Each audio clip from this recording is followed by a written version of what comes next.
How are we doing, sir? All right, boss. How are you? How are you getting on? Good, my man. Good. Not too bad. Tell yourself. Not too bad now. Keeping well up there, up in good order. This coronavirus. How are you finding it up there, Cass, the family now?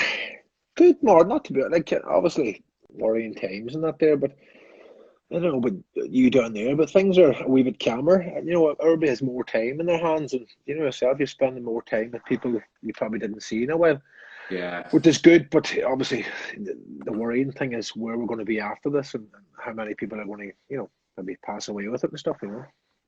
that's the worry inside of it. I suppose we'll kick into it, Cass. Yeah. Um, I only realised there when I was doing a bit of research into you about I didn't realise that you were born in Glasgow. I was wondering why you're so staunch when it comes to the bit of slagging with Celtic and stuff. Maybe tell us a bit about your, I suppose, early life, Cass, when you were over there and obviously came back then to Donegal. Yeah, I suppose we were born over there. There's seven of us, Martin, the family. There's two lads and five girls, and there was four of us who were born over there. And my mum and dad were from Glasgow. Hmm. Now, where we were to live would be quite a rough area, Mark, to be honest with you. And I suppose their decision was how were they going to raise kids to have a decent life. Obviously a lot of crime, a lot of kind of antisocial behaviour, a lot of drugs, a lot of drink involved in those kind of areas. So they just took the decision to maybe move their family out of there, somewhere safer. As your screen Um, is a bit funny there, your picture, not the screen, but the picture itself. I don't know, is it the camera or what is it? what do we see? Any better? No, I don't know what it is. It's a funny yoke on the phone, I think. I don't really know. That's fine, it's Mark. I don't know. I don't know. I'm not too good with these things anyway. But anyway, listen, That's where you learned to look after yourself when you're young then, was it? that's it. You had to. So, like, my granny was from here. She moved, like loads of people can get over. She would have moved to Glasgow for work and stuff, and just settled there, married there, and never came back really. So we came back here, settled, had another three kids, and we never looked back really. Did you play any other sports, Cass, when you were young? All soccer, Mart. Hmm. You know, like yourself, like out in house in the States and stuff, you were out till from dusk till dawn, kicking about a ball. All soccer, had no interest in GA whatsoever. Even when I came here, I found it hard to pick it up. Hmm. And then just gradually the interest started to grow, and obviously from Gweedore, it's a massive, massive thing, tradition and what have you. And my brother started to play. He played a lot for Gweedore. My dad would took me down to watch the odd game, and still at that age, soccer was still my number one. But then I just slowly got the passion for it. Hmm. And did you play? What was your level of soccer, Cass, as a young lad? Did you play? Had you any aspirations to play abroad, or well, I obviously. was quite good, Mark, to be honest. Yeah, I actually got a trial for Celtic when I was under 15s. It's like they were holding them in the Sligo Showgrounds at that time. Hmm. But Gweedore were in a county final, and believe it or not, I didn't go to the Celtic trial. I played for Gweedore, and they wrote back to me and said, "Listen, we'd like to see you again, but these things just had never ever happened again." So, um, ever since then I kind of took a back seat from the soccer and focused more on the GA. Hmm. And tell me this, Cass, how was your? What, did you go in underage with Donegal? I'd played minors with Donegal. Wouldn't have played any, anything Professionally. before that. Nah, Hmm. but played minors. Started full forward for minors, and we got to an Ulster final and Down beat us in a replay, and Down went on to win the All Ireland that year. Benny Coulter, Liam Doyle, that team. Beat me Played on the full final. forward. Yeah, yeah, that's right. Played full forward. Mark just never got into it. Was taken off after every game, and Anthony Malloy in the replay. He was the manager. He moved me to wing back for the replay, and I played wing back ever since. Yeah, I remember that. It's funny actually because what happened to me with minors that time with that I was obviously I had been in Australia with the compromised rules under 17 team. I Yeah, think it was 2000 that might or 99 that final was actually. yeah. And I came back from that trip. I myself and Brian Naughton, he was another Mayo guy around that tour. Knocked I remember him. Yeah, I do. Yeah, So I came back obviously as a minor, and I'll never forget it. We were playing Galway and Gary Moore, and there was a selector called Carl Henley on the sideline, and Michael Comer, I was marking him, and I had been touring with him. Obviously, he was a Galway lad, but he lived close to me or whatever. And I was chatting away from during this. It was an old tournament game, you know. It wasn't really. I don't know what you might call it, but your man told me on the sideline and he said, "Shut up talking." So I just more or less turned around and said, "Shut the fuck up! Who do you think you're talking to?" Yeah. And left it at that, you know. And as you know, at minor level, you know, you get phone calls for training, and when you're training or whatever, you know. And I didn't get a phone call after that same year. The year they got beaten by Down. Believe it or not, it started off early. Yeah. What about Godor in the underage football cast? Were you competitive when you were young guys? We had a good team growing up. Mark, we would have been thereabouts, and our minor team, we actually won the minor championship in '99, the same year we played county minors. And at that time, our senior team was a bit of a laughing stock. We hadn't won a senior championship in 41 years. And about 9 or 10 of that minor team came into the senior team. And that's when we started to get competitive at senior level. And then we obviously won our first one in 2002. So we didn't know anything else apart from one. And you know, when you're in a team where you're just used to competing. So when we got onto the senior level, we were kind of looking at these lads and they were getting hammered in first rounds and stuff. And they were happy enough with that. We couldn't understand how this was the way it was. So, you know, thankfully with a good crop of players that came through and lifted the club for a few years after that. It helps, Cass. I suppose you were obviously winners at that young team. You weren't used to losing, I suppose, going into a senior team, and that obviously helped, I suppose, you guys. And you went off quiet then for a while, obviously. You went in Donegal relatively young. Now, I suppose you would always have the size. Did you go in as a forward, or were you always a back? After that minor championship, I would have played midfield for the club. Declan Bonner took me in after the minor championship, so I'd have been 18 or so. But March back then, like there was no dietitians and no like I put weight on very quickly now. Never mind back then. So I was going off training at that time, or you'll remember it yourselves. Like the training was 800-meter runs and fucking hell. So I did two or 3 months of that and was nowhere near the pace. Like, and they were actually heading to New York on a team bonding weekend. I was dropped the week before. I was fucking sick, but that was my first taste of it. And then it was 2002 before I came in again under Mickey Moore, but I was a lot better prepared that time. Yeah, I'd say New York was lucky you didn't get out there either. Yeah, I might have come back, but no, I think it wasn't missing out in Donegal. I was sick that I didn't get away in the trip. That's what hurt me most. I suppose when you started, Cass, just looking at a few notes today or whatever, you know, and I think probably a question, you know, that might have been bandied around when you were starting off with your first few years at Donegal would have been, I suppose, a commitment question. Yeah. In relation to, you know, I just have here, obviously, Drew Dublin, there was a big session after that, beating in the replay, following year, beat Fermanagh. You were at a wedding before the Longford game. Yeah. Good wedding. I suppose just on those, Cats, what was the mindset? Obviously, you're a totally different person now. I know that, but what was the mindset around that time, Cass? If you can touch on a couple of those things. There was definitely that reputation, Mark, but like you know yourself, you came in the scene at the same time. It was a different mentality that time. You trained your Tuesday, your Thursday, you played on a Sunday, and there was no weight sessions, there was no early morning sessions. We were always in college, and you know yourself, there's a lot of you guys down in Sligo, and at that time we had good fun. But I think that we didn't do any more than any other team. It's just we didn't hide it very well. Like that infamous Dublin game, we should have at home. Of course, we should have. There was a couple of other incidents.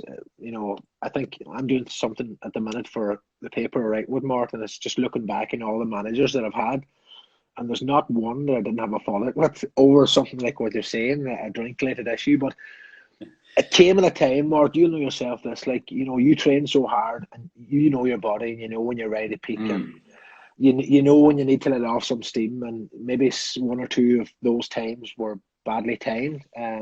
But there's no doubt that we did have that reputation, and it took a good few years to shift.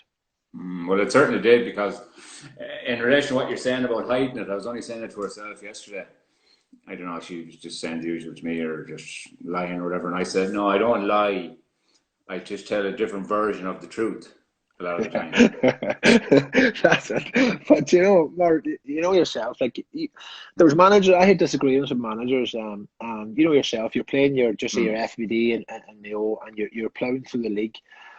Championship was always the be all and end all for me. I didn't give a fuck about the league, to be honest with you. I didn't really Yeah, care. It was about finding your feet and finding your fitness. And if yeah. I felt that, even though there might have been a drink ban, if I felt that myself that I needed this was my time to go and let off steam, I would Mm. just do it, Mark. I didn't hold, I didn't apologize for that. And maybe that's wrong.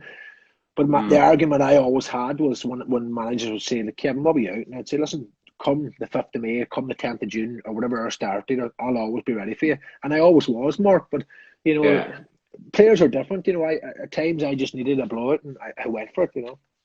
I think in the GAA cast, a lot of it is, you know, it's by the rules for everybody as opposed to, I think better managers manage individuals a bit better than some managers might have over the years. I don't think you can draw the brush over everybody. I don't think that works, because you look at soccer teams over in England or whatever, and you have some of the most biggest lunatics in the world on certain soccer teams.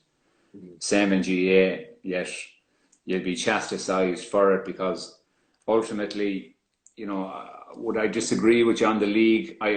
In my early career, I wouldn't. It was all about championship, but that was coming out. You know, when we started, the back door had come in. It wasn't there previous that it was knockout. Yeah. Now in Mayo, and it's funny you say it actually, because Ken McGrath, when he said last night, he was very similar to yourself. You know, if managers picked him off January, February, March, he would never have played championship at all. You know what I mean? Yeah. But Yeah. Yeah. I always found in Mayo that if you you got your place in the league, you kind of played well, you stayed there. There was no Yeah. kind of chopping and changing, you know what I mean? So it was more important for us to play well in the league and carry that on through, you know what I mean? But, you I know, know. Yeah. Exactly. Yeah. Yeah. um, I suppose we touch in on the few managers, Cass. I have one question on Yeah. it. I think it was 2006, because I remember it vaguely, because we were most well with Mayo at the time. Mhm. And I just wanted to ask you, yourself and Eamon got collared for some breach, obviously went on for a few beers or wherever like that. How did the Mhm. manager approach the two of you guys at that time in relation to that? This is a funny one, Mark. There's always a backstory. The one Brian McIver was Mm. announced as manager. A week after that, Tyrone won their second All Ireland. So myself and Eamon and Neil went up to Omagh for the homecoming. Um, had a few beers. Me and Eamon stayed on for the Monday, and we were sitting in a bar in Omagh, and we came up with this plan that we would visit every town of each player, and we'd have a beer in each town. So after 5 or 6 towns, we decided we'd go and look for Brian McIver, who was the new Donegal manager. We thought at that time, sure, he'd be delighted to see us, you know. Two lads who were in the beer for 2 days. We landed in Ballinderry anyway. Obviously, we didn't meet him, but he would have got word that these two boys are up here and they're saying what they want to meet you, blah, blah, blah. So once he came in, I think there was always a wee bit of an issue there, and we were given a warning that, listen, for the rest of the year, you just don't drink. That was grand. We trained away, but then Easter Monday, Mark, the kind of routine I was telling you about, I have it, and I still do to this day. Like Easter Monday was Yeah. my cut-off point. After Easter Monday, alcohol, junk food, takeaways will go out the window, and you'd really knuckle down. So we played a club match on Easter Monday, and we went for a few beers. Nothing crazy, but also Brian obviously got wind of it. We trained on the Tuesday. He pulled both of us aside, and he just says, "Listen, hey, plain and simple, you broke the rules, you broke the agreement. We'll have to let you go." Now, I spoke to Brian since about it. Mm. He had heard about the reputation that you're on about, more. Yeah. He felt he had to do something about it, and he was going to use us to do it. Looking back now, he probably shouldn't have done that. He probably should have stepped back and looked at what we were doing in terms of on the pitch training and how we were preparing and stuff. But you know Mm. that's how that particular thing went. You know. Because you know, it'll always, because I know you did stand up for him a couple of years later Mm. when the county board were whatever was going on. So obviously the relationship obviously built well after that. Yeah, I went to the States in 2006. Mm. 2 or 3 weeks later, he asked us to rejoin the panel, but I was a wee bit pissed off at the way the whole thing was handled. You were in Boston, Cass, were you? Yeah, it was my last year in college in 2006, so I decided to go and spend the summer. We came back and we won the championship with Godor that year. I was playing well, so he rang me and he asked me to come back on the panel. And we had the discussion, and I told him, I says, to be honest, with you, I think you were listening to other people's perceptions instead of watching on the training pitch and basing your own opinions. He agreed with me, and we moved on, and he made me captain the year after that. So we did sort everything out. We left it behind then, and just moved on. It's good that some managers can sort stuff out. Put it that way. They're few and far between, Mark, aren't they? What happened in 2010, Cass, when there was sort of a player revolt? I know you kind of sorted it Yeah. or stopped it at the. What was that over at that time? We had come from a period going through 2000, 2003, 4, 5, where we had serious teams. We didn't do S&C, we didn't do tactics, we didn't do matchups. We just went out and played. We lost a lot of games because of that. Mm. 2006, Brian McGyver brought Ryan Porter in, changed that mentality. The camp was a lot more professional. Players were looking for more off management. They were demanding more off management. So Mm. after that time, John Joe Doherty got the job as in Donegal, and John Joe, a fantastic Donegal man, a fantastic player. He went into a job that was very hard, Mark, because now these players were looking for excellence. We didn't have what we have in Donegal now with coaches, the knowledge, that kind of Mm. stuff. John Joe was just doing what the rest of us would have done, just normal training, nothing, the sports science thing wouldn't have been a big thing in Donegal at the time. And that was a thing that our players were looking for. And then obviously Jim was involved with the 21s. So our older lads were hearing what the younger lads were doing, and they were saying, Jesus, that's a great setup and that. So that's how that kind of went. And I think, to be honest with you, John's got a raw deal because us players, we probably didn't prepare as well as we should have because we were kind of fucking throwing the toys out a wee bit. Mm.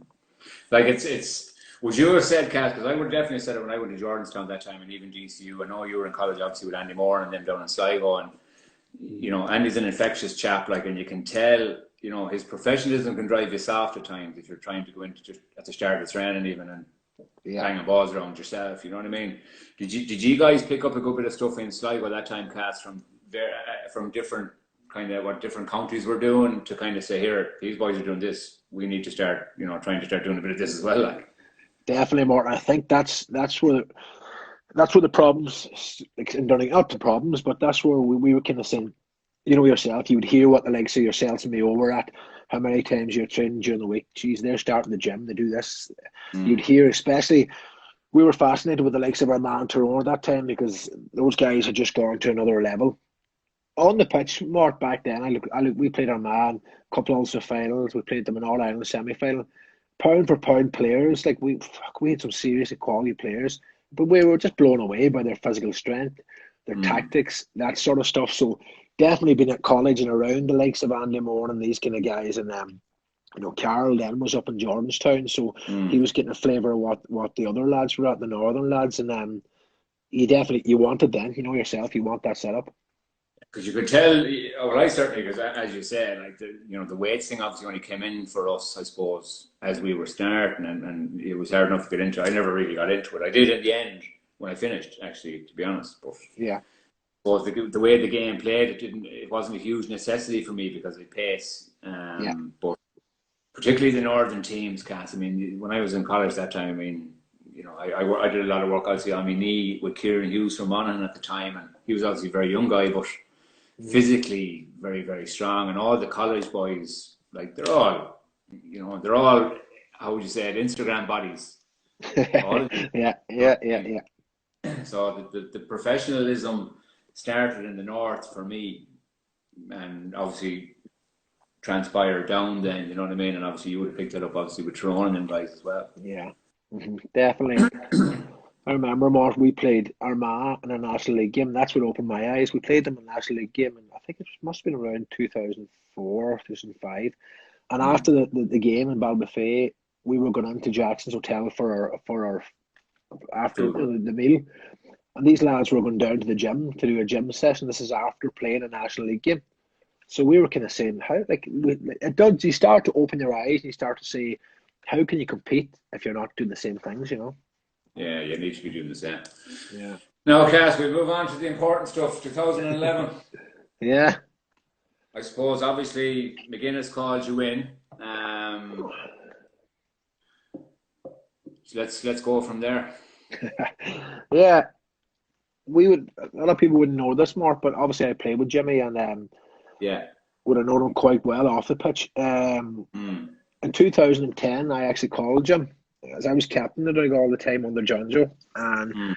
I could see the way things were going. And to be honest with you, my heart went out to Jonjo and the lads that were there because they were giving their best. But we felt going to the championship, we just needed a lift. And Jim had just finished with the 21, so I called him and I says, Jim had went for the job a few times and he was turned down.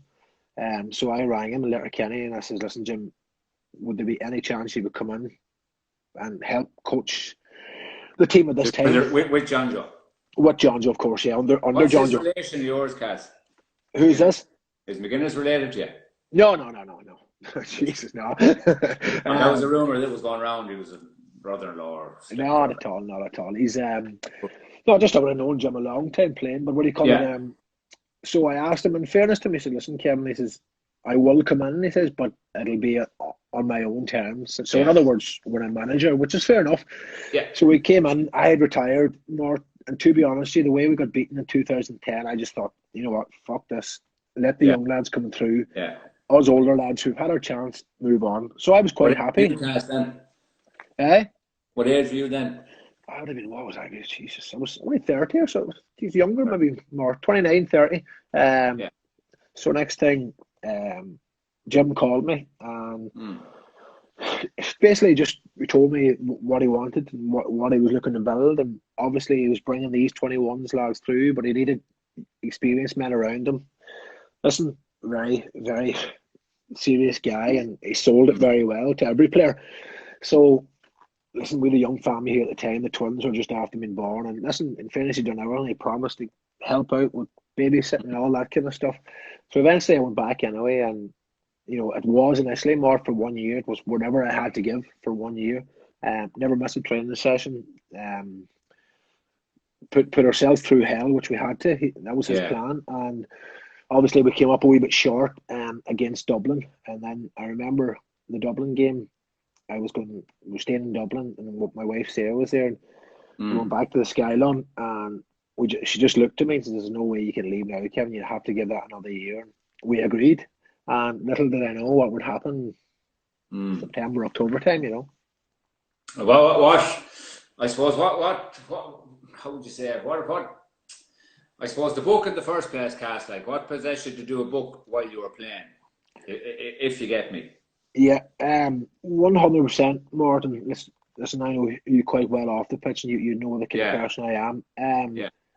Declan Bogue, who I never met before in my life, obviously doing interviews after the game and different things. He puts this idea to me. Now, just to be clear as well, the lads who took part in that book didn't get a penny, didn't ask for a penny more. Yeah. It was his project. Well, you didn't ask me. He would have sent him back a few pounds. But you know, to be honest, that was never. It was just. Yeah. I felt this was a young guy who wanted to further his career. He was doing a book, and to be honest with you, I said, if I can help you, 100%. Yeah. Not once did I think, Jesus, I'm going to hurt Donegal, and this is telling. What I did say to him was, I'll never speak about a game beforehand. You can come to my house after, and I'll tell you about the game and how it went. You know, obviously I wasn't going to sit there and say, hey, we're playing Tyrone next week, I'm going to mark Sean Kavanagh, and you know, that kind of thing. So that's how it came about, first of all, you know.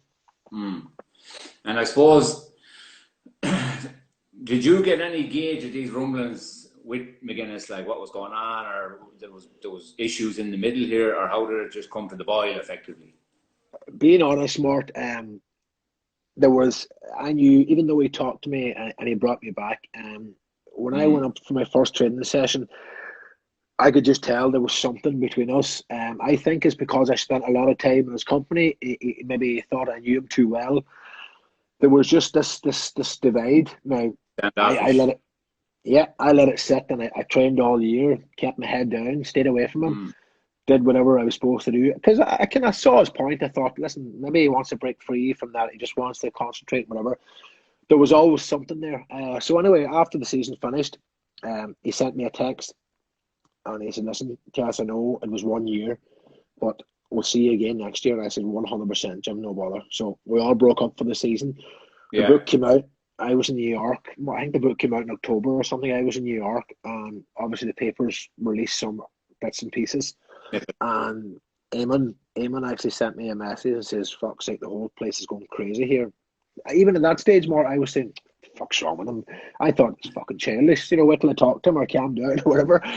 So I came home, and the morning I flew home, Jim had called a meeting that morning with all the players to whatever. For the new year.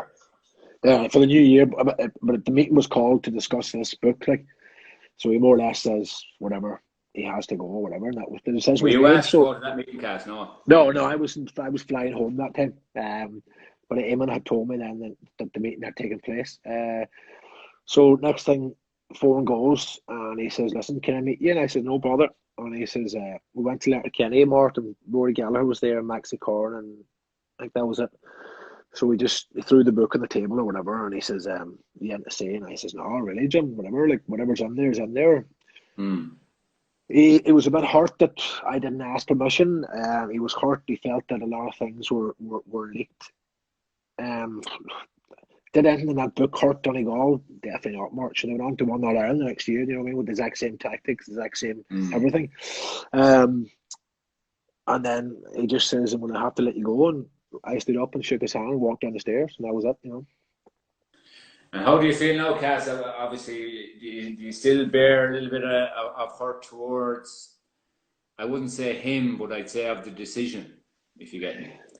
I know yeah. Look, do you know what? Listen, it's done and dusted, but I've never spoken to Jim since. Will I ever? Probably not, Mark, because not that I'm bitter, and it's just I have no interest in what he has to say to me or what I say to him. So, that day's gone. You just move on and put it behind you. Listen, things happen. You know yourself. With your own situation, you just have to deal with it and move on and make peace with it. Because it was very similar to me actually when it happened as well. Because I remember obviously 12, we were in the same situation. Obviously, we were talking at that time as well. And I mean, look, I suppose I'd be very similar to you. I hold no grudge towards it when I speak to him again. If he, walk by me and said hello, obviously I'd say hello, but I wouldn't go to my way because it was very. When I was in college that time, Cass, in Jordanstown, I had torn my cruciate in 11. Yeah. And I never had it done. So I hurt my medial ligament, I think, on the Astro in Jordanstown. So I had to get an operation or whatever, blah, blah, blah. And I went down to training the Friday after the scan or whatever, and I just said, "Here, look it." And I remember they were standing on the side of the train, "Yeah, okay." And that was it. Yeah. And I walked off then. It was like round off then, I probably was a bit because it was time, and I knew when I came back then the year after, I was motoring all right or whatever and playing away, but you can always tell that little bit of, as you say, little bit of, fracture in the middle or whatever like that. And that's, the way I looked at it, Cass, and I'd say similar to yourself, I've always said, it's like a soccer player. You go into a new club, manager doesn't like you, that's it, you're out. It's very simple. There's no in between. But it was tough because, and it might sound a bit funny, it was tougher for you because you won. Yeah, I know what you mean. Yeah. If you get me, it was hard for us, for me watching. But, it would have been, the shoe could have been on the other foot very, very easily. And I remember us doing an interview just prior to that All-Ireland final. That's right, yeah. And we were obviously in different situations, but, I can only say from my side, it was very, very hard to watch. Yeah. That final, you know what I mean? How did you feel throughout it and, the days after must have been tough, Cass? And after the league, Donegal a bad league, and then Jim actually came up to the school and he asked me to go back in the panel.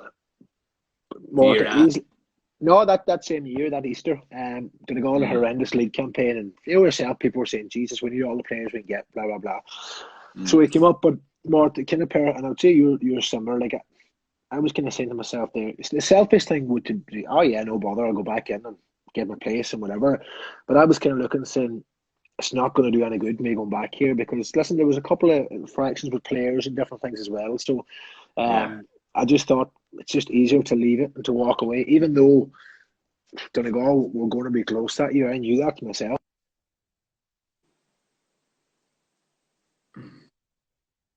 Again, enjoyed my life, and they beat Kerry in the quarterfinal. And Cork were massive then; they were a big, big team. And I remember they beat Cork in the semi-final, and that's when I knew that Donegal had won. I knew, no disrespect to Mayo, but just at that time I thought there's no way these boys are going to be stopped. So I made peace with it long before the final actually happened, if that makes sense, you know. Obviously tougher for family, Mort, if I'm being honest. The kind of person I am, I just kind of put things behind me and move on. But it hurt my family that this was done and this happened. But you know, time's a great healer. Yeah, I'd be much the same really because now to be fair, I suppose the stage I was at when I was watching them play and stuff, I still knew I was good enough to play. Like, Mm-hmm. it wasn't a case of, just because I wasn't on the panel or whatever, because obviously of whatever reasons. But Yeah, and it was, I was, it was sour actually, to be fair, because. And I wouldn't have had fractions with players as such after that. Did they go a bit quiet at the time? They probably did. mm-hmm. Because I know if it happened 10 years previously, you'd have 20, 27, 28 players sitting in front of the managers in there. What's the story here like? Yeah. The whole stratosphere of the team ethic had changed. Now, there was a Yeah, different panel, different players, but, yeah, when you have a siege mentality, same as yourself, if there's 30 on a panel, there's 29 of them saying here, what's going on here like? As opposed yeah, to exactly. the Yeah, flip side of it. But I suppose that was the end of that cast anyway. We won't divulge in it, but you did go on. Obviously, the last couple of years have been a very, very successful with Goodor. yeah. Things But have got very. How did that come across, or how did that come around, Cass, up there? That things started getting so good for you guys up there. again, more like our 1919, a serious crop of young fellas came through. Mm. And I had done the same thing to the club as I did to the county. And 2000, whatever it was, 14, we were hammered out the gate by Glenties, hammered the 16 points. And after the game, I just said to myself, fucking, you know what? Let these young fellas come through and just Don't. move on. It's funny. I don't like to stay too long somewhere. You know what I mean? If I feel it's time to go, it's time to go. So anyway, long story short, Mervyn O'Donnell came in as manager, and he's my brother-in-law, and he asked me would I give him a hand out, maybe come off the bench here and there. So Mm. listen, we have a serious crop of young fellas about the club now at the minute, Martin. It was just a joy to be in with them. It gave you a new lease of energy in life. We went on an incredible run. Won the first title.